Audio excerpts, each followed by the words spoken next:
നമ്മളൊന്നുണ്ടാക്കാൻ പോണതേ ആടിന്റെ ഹാർട്ടില് അത് വെച്ചിട്ടൊരു ഒരു കുഴമ്പ് രൂപത്തിൽ നമ്മളൊരു അടിപൊളി കറി കിട്ടും.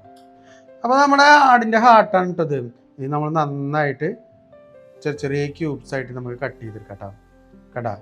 ഇതേമാതിരി നമ്മൾ കട്ട് ചെയ്തിട്ട് നന്നായിട്ടൊന്ന് വാഷ് ചെയ്തിട്ട് വാരാൻ വെക്കാം അല്ലേ. ഇനി നമ്മളെന്താണ്ട് ഇതിലേക്ക് വേണ്ട ഒരു 3 സവാള എടുത്തിട്ടുണ്ട്. അത് നന്നായിട്ട് കുനുകുനുന്നനെ അരിയുക. പിന്നെ നമ്മളൊരു തക്കാളി, കുറച്ച് പച്ചമുളക് കൂടുതൽ എടുത്തോളൂ കേട്ടോ. പച്ചമുളക്, പിന്നെ നമ്മുടെ വെളുത്തുള്ളി, ഇഞ്ചി അതൊന്നും നമുക്ക് ചതച്ചിട്ട് എടുക്കാം കേട്ടോ. പിന്നെ നമ്മളെന്താണ്ട് ഒരു പാൻ എടുത്തു. തണുപ്പാവുകൊണ്ട് വെളിച്ചെണ്ണ കട്ടായിരിക്കുക. നമ്മൾ കുറച്ച് വെളിച്ചെണ്ണ ഒഴിച്ചു. പിന്നെ നമുക്ക് അതിൽ സവാള ഇട്ടിട്ട് കുറച്ച് ഉപ്പും കൂടി ഇട്ട് നന്നായിട്ടൊന്ന് വഴറ്റിയെടുക്കുക. ഈ ഉപ്പ് ഇടണം എന്താ വെച്ചാൽ പെട്ടെന്ന് നമുക്ക് വഴണ്ട് കിട്ടാൻ വേണ്ടിയിട്ടാണ്. നമ്മൾ ഉപ്പിട്ടു എന്നിട്ടൊന്ന് വഴറ്റിയെടുക്കുക. ഇനി നമ്മളെന്താണ്ട് അതിലേക്ക് നമ്മൾ വെളുത്തുള്ളി ഇഞ്ചി ചതച്ച് വെച്ചിട്ടില്ലേ അതും കൂടി ഇട്ടിട്ട് ഒന്നിങ്ങനെ ഇളക്കിയെടുക്കാം. ആ പച്ച മണം അങ്ങോട്ട് പോകുമ്പോണ്ടല്ലോ നമ്മളതിലേക്ക് കുറച്ച് ഗ്രാമ്പും പട്ടയും കൂടി ഇടുക. ഗ്രാമ്പും പട്ട എടുത്തിട്ട് ഒന്നിങ്ങനെ ഇളക്കിയെടുക്കുക. അപ്പോൾ നമ്മൾ ആ ഗ്രാമ്പും പട്ടിയിട്ട് ഇളക്കിയെടുത്തു. ഇനി എന്താ ചെയ്യേണ്ടത്, നമുക്കേ അതിലേക്ക് നമ്മൾ ആ പച്ചമുളക് വെച്ചില്ലേ അതും കൂടി ഒന്ന് ഇട്ട് കൊടുക്കാം കേട്ടോ. വെളിച്ചെണ്ണ കുറച്ച് കുറവാണ്, അപ്പോൾ കുറച്ചും കൂടി വെളിച്ചെണ്ണ നമ്മൾ ഒഴിച്ചു.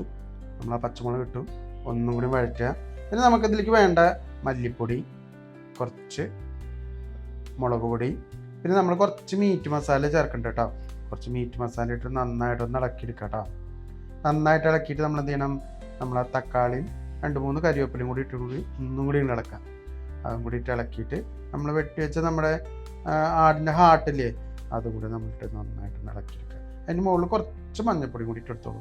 പിന്നെ നമ്മൾ നന്നായിട്ട് ഇളക്കിയിട്ട് ആ ആവശ്യത്തിന് വെള്ളവും അതിലേക്ക് വേണ്ട ഉപ്പും കൂടി ഇട്ടിട്ടല്ലോ ഒരു 30-40 മിനിറ്റ് നേരം നമ്മൾ നന്നായിട്ട് അടച്ചു വെച്ചിട്ട് തന്നെ വേവിക്കണം കേട്ടോ.